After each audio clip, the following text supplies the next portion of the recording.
Nancy Pelosi Tuesday, the president said he could shut down the government unless he gets the necessary funding. I am proud to shut down the government for border security, Chuck, because the people of this country don't want criminals and people that have lots of problems and drugs pouring into our country. So I will take the mantle.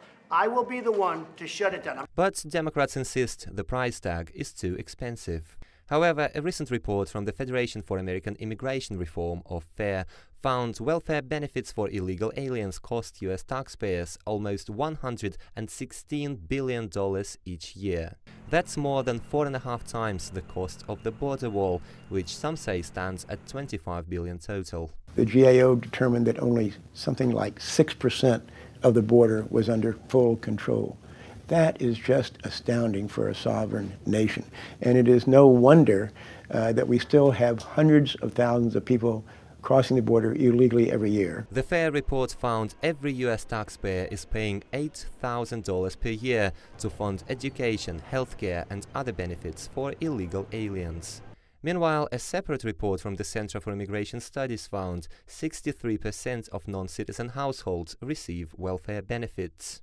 But some say Democrats don't mind these gigantic costs, as they see illegal aliens as potential votes. My back-of-the-envelope calculation is about 1.1 million aliens illegally voted for Hillary Clinton in 2016. Now what happens, Richmond found, is that aliens who vote tend to vote 80% Democrat, 20% Republican.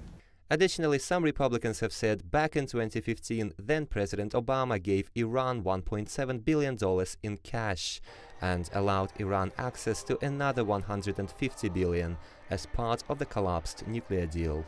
Critics say, again, this is more than 6 times the cost of President Trump's border wall, which is a key element of U.S. national security. $1.8 billion in cash and $150 billion. You know what we got? We got nothing. We got nothing.